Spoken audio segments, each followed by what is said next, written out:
nós já estamos de volta com o nosso programa Manhã da Piedade. Gente, depois de conhecermos as propostas aí dos candidatos ao governo de Minas Gerais, né, já que nós recebemos eles aqui no programa no decorrer das últimas 2 semanas, nós vamos agora conversar com especialistas em política, que vão analisar como o resultado das eleições pode afetar a nossa vida e também a economia do país e, claro, do estado de Minas Gerais. Para isso, nós recebemos aqui no estúdio o economista Vincenzo Floresano e também o cientista político Rudá Ritt. Sejam bem-vindos, Rudá, Vincenzo. Obrigada pela presença. Bom dia para vocês. Bom dia. Então, começando esse bate-papo, já que nós estamos aí às vésperas das eleições, né?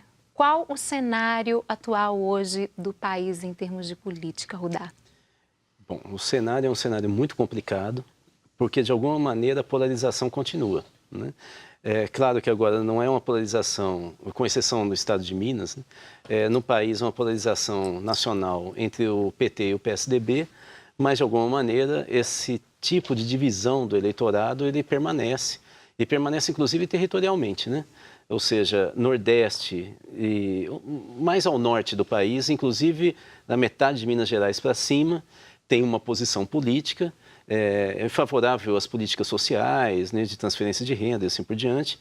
E de Belo Horizonte, digamos, para o sul, é uma posição mais liberal, né, preocupado talvez com uma retomada da capacidade de produção das empresas e com menos intervenção do Estado. Então, o país está dividido e esse é o cenário.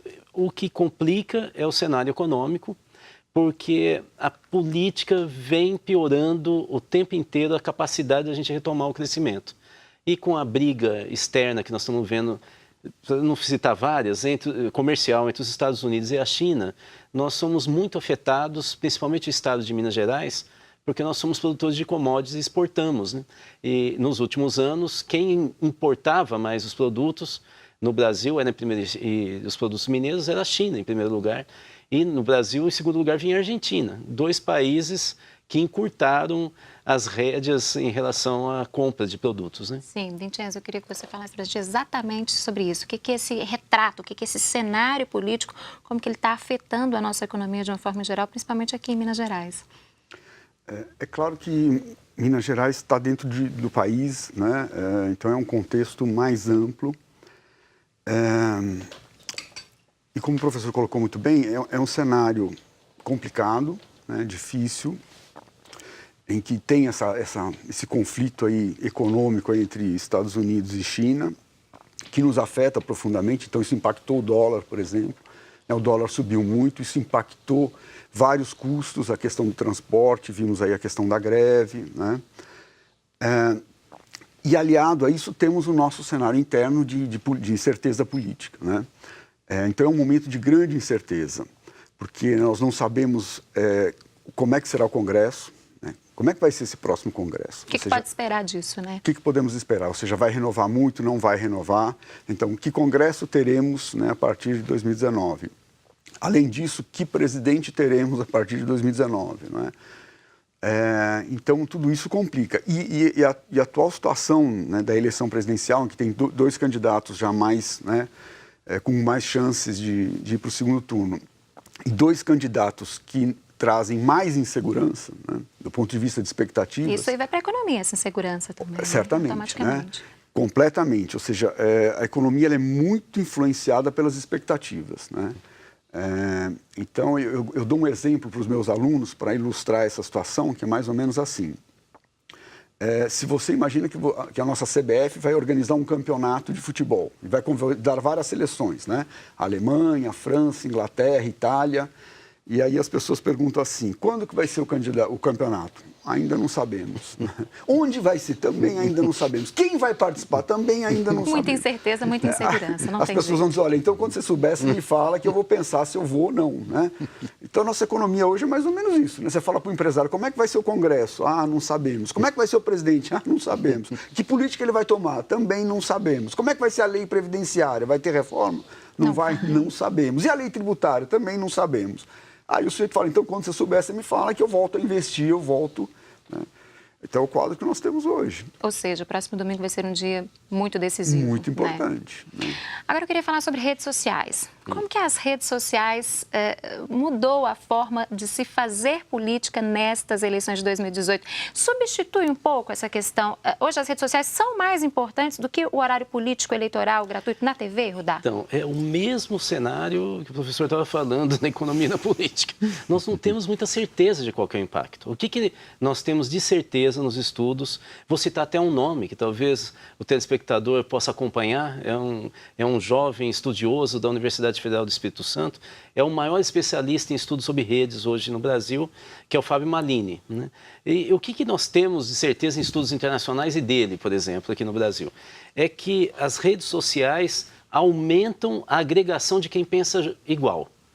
Então, ele cria um volume entre aqueles que pensam, digamos, eu sou corintiano mesmo. Então, as redes sociais fortalecem os corintianos se agregarem. Dá uma impressão que nós somos super fortes, né? E isso é bom, porque no campeonato nós estamos indo muito mal, né? E no Brasileirão. Então, assim, mas só que se você olha mais distante, não é exatamente uma contaminação daqueles que não pensam como a gente, né? Então, há uma intenção claro, dos candidatos, principalmente proporcionais, em jogar muito peso nas redes sociais, porque com isso ele agrega aqueles que mais ou menos são próximos dele e ele garante um voto proporcional que o elege. Mas para uma campanha majoritária, isso não é tão certo, né?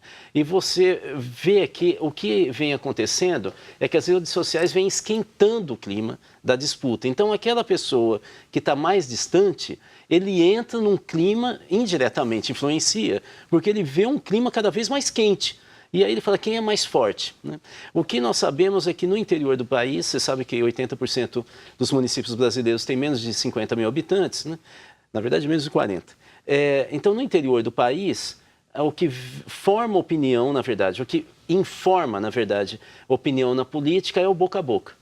Televisão era muito forte em função das distâncias de um país de dimensão continental. Só que esse ano, dependendo do estado, entre 50% e 66% dos eleitores não está assistindo televisão no horário gratuito, nem participa muito de programa de debate. Então, nós estamos vivendo uma transição e para nós é uma incógnita ainda. Possivelmente nas próximas eleições, gradativamente vai aumentar, as redes sociais vão aumentar o seu poder para formar opinião. Mas nesse momento ele mais esquenta o clima do que forma opinião. Significa que os indecisos não estão tomando decisão a partir das redes sociais. Agora, aqueles candidatos, como é o caso do Jair Bolsonaro, que tem menos tempo de TV, a estratégia deles é usar mais rede social, né? Ele tem que explorar a rede social, mas você veja que, de uma certa maneira, eles trabalham muito num campo do embate de ideias, né? Ou de posições políticas. Por isso que eles sempre estão na corda bamba. Você veja que as estratégias do Haddad e do Bolsonaro, da campanha, são absolutamente distintas. O Haddad tenta não entrar em embate, porque ele vinha progressivamente, né, crescendo nas pesquisas. Então, para que ele vai se expor a um risco até atingir o teto, né? E o Bolsonaro, ele precisa esquentar a disputa para que não dê chance para outros candidatos antipetistas crescerem sob a sombra dele.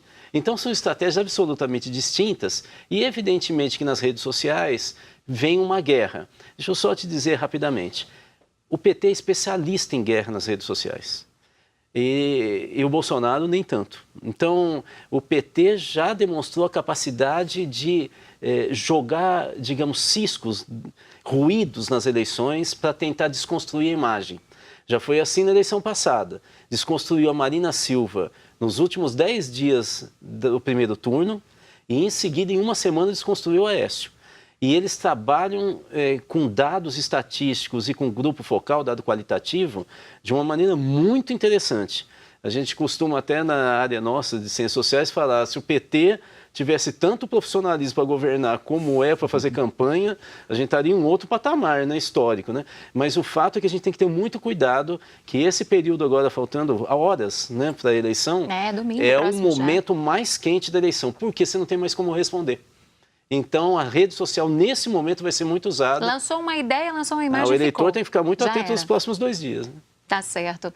Olha só, a gente agora faz uma pequena pausa nessa conversa, viu? Mas nós voltamos daqui a pouquinho para falar mais sobre política, sobre economia, sobre o cenário eleitoral. Não sai daí, nós voltamos já já.